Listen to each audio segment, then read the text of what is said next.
noonu la ñu wax ci désynchronisation bi am au sommet de l'État par Diomaye Aïda Mbodj Toussaint Manga Ngagne Demba Touré Alioune Gueye ñëpp limogé nañ leen Abdoulaye Niane Doura Baldé ak ancien DG sous Macky et des proches de Pastef les ont remplacés. Thierno Seydou Ly fait son grand comeback fële ci Petrosen. Dañu delloo Momo Cissé Doura Baldé Lonase delloo itam ki nga xamante ni moom moo di Seydou Ly fële ca Petrosen. À quoi joue Diomaye quand on voit des anciens de Macky et des anciens du PASTEF mu limoger des gens du PASTEF actuel pour les mettre en remplacement? Question bi la en quoi? À quoi joue nga wax?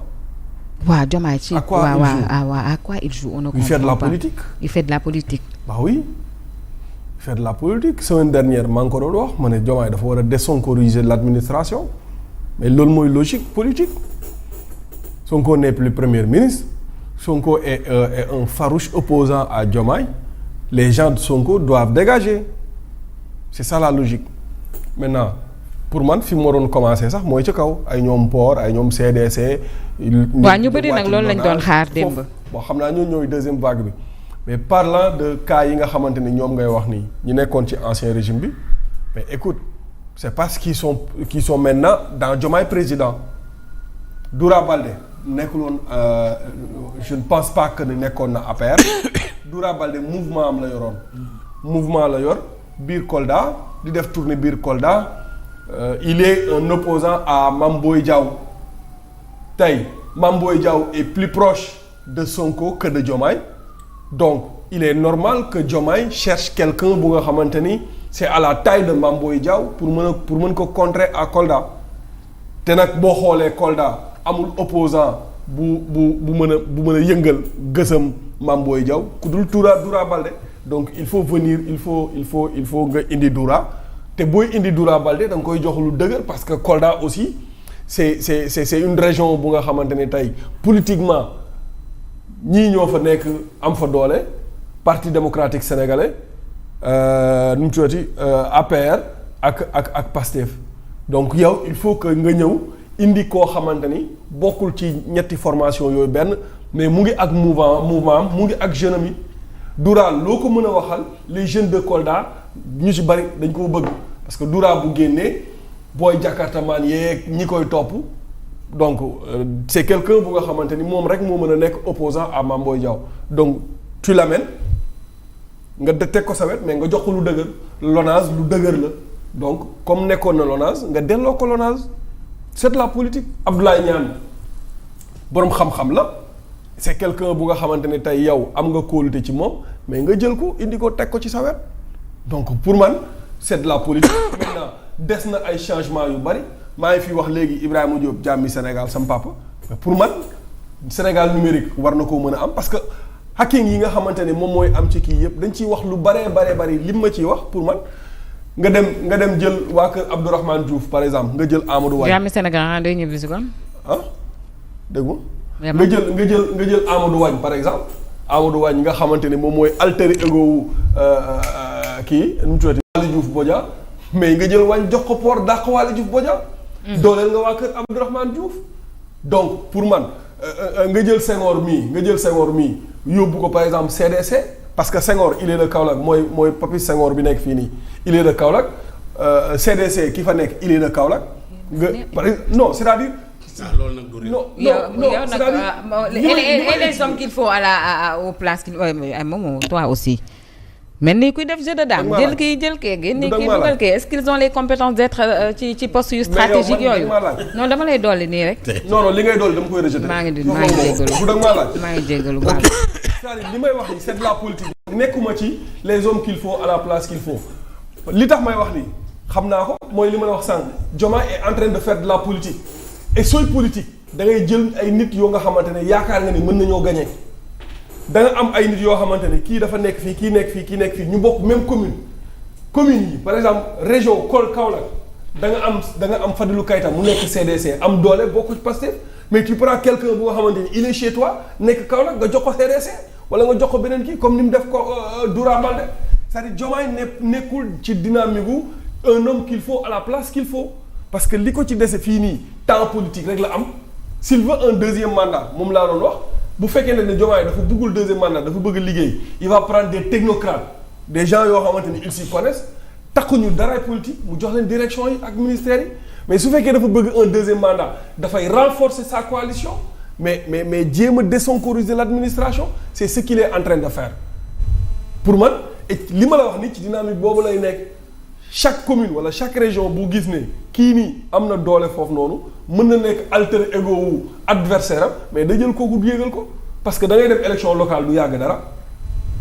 bu dee du amul janvier en tout cas 2027 la su amul janvier dina am ci mois de juin bi léegi yow élection locale pour nga dem fa il faut que say nit nga dooleel leen boo jógee bu fekkente ne da ngay tax assemblée nationale bi da ngay cumuler les deux élection locale élection législative mais saa waay say nit bu fekkente ne amuñu moyen amuñu influence étatique mais du ñu dem. Diomaye dafay def politique deful leneen politique lay deful leneen instant bi donc n'attendons pas à ce que muy jël les hommes qu'il faut à la place non il fait de la politique. mais s'il fait de la politique alors qu'on voit des gens beaucoup plus virulents yu nekk ci ay directions yoo xam ne dañuy xëy soo bu guddi nekk ci coalition Diomaye président wala di wax que di ŋàññ liggéeyu président Diomaye pourquoi.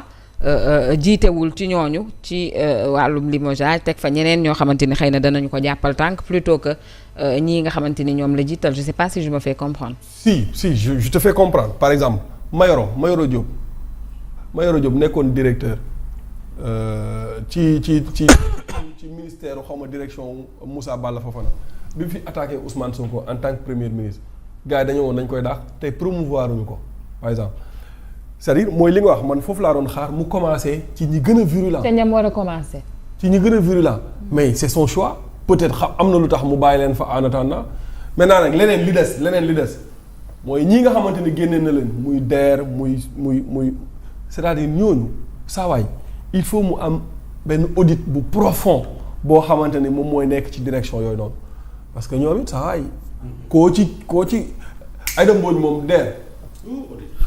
waxuma la audit du début à la fin de mais xaram yi mu fi joxe woon ba léegi kenn xamul xar yoo noonu fan la mujjee kenn xamul xaalis bi ndax fay nañ ko ndax gars yi fay nañ xar yi dee c'est-à-dire c'est un problème waaw xar yu bari dañoo dee yi mu doon joxe noonu donc pour man directeur yi nga xamante ni dàq nañ leen nañu lancer audit directeur yi leen di remplacer balaa ñuy def quoi que soit nañ ñëw def audit sinon ils vont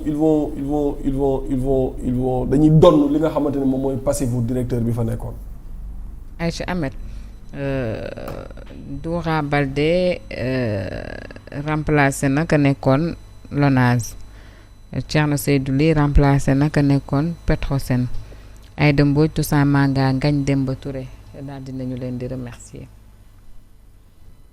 waa xam nga situation bi lenn rek la. boo amul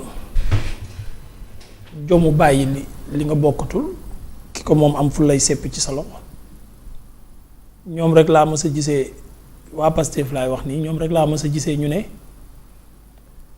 dañuy génn ci gouvernement bi waaye dañuy des ci gouvernement bi mooy la génn ci gouvernement bi par les portes ministérielles waaye des ci gouvernement bi par les directions loolu nag moo waral tey jii li leen fekk si nii fekk see mais logique voudrait que ne keroog bañ na ñoom bokkatuñoo ak Diomaye vision bokkatuñoo ak Diomaye gis-gis et c'est le président de la République qui définit une politique d'une nation boobu la ñu waroon a ñoom it daal di génn xam ne ki nga xam ne moom mooy naal yi kooku yaag moom bokkatoo leen gëm-gëm ci wàllu politique ni muy doxalee neexal ngay wàcc yi fam nga dem sa yoon nga uti leneen mais comme nanguwuñu koo wàcc ñoom it pour des raisons yi ma fi daan wax chaque jour mooy don de soi pour leur parti pour leur parti pour leur parti politique ñoom loolu soit pour leur parti politique ñoom bi ñu doon def moo tax bëgg ñu ko doon wàcc ndax ñu ngi doon sóor mobilisation yi ñu war a def meeting yi ñu war a def yooyu dafa laaj finance te boo yoratul benn direction yoratoo benn ministre muy war a génne sa poste dafa metti ci politique léegi nag looloo waral ñu ngoyoon ci poste yi boole teg yoo xam ne ay ambition personnelle lañ nee naa nit ñi dañuy am ay bëgg-bëgg la preuve xam nga Fall Ndiaga ni ma koy misaalee chaque jour boo daan fayeeku 50,000 say bëgg-bëgg du bokk ak boo demee bay fayeeku 500,000 du bokk boo demee bay fayeeku 1 million. boo demee bay fayee ko 5 millions nag dootoo yam sax ci ay bëgg-bëgg ay projet nga koy booleel. léegi gars yi ci situation yooyu lañ demoon di fayee ko ay millions mais da ngay am yeneen i bëgg-bëgg moo waral sax ñu ci bari bañ toogee takk ay jabar ñi dolli jabar parce que bëgg-bëgg yi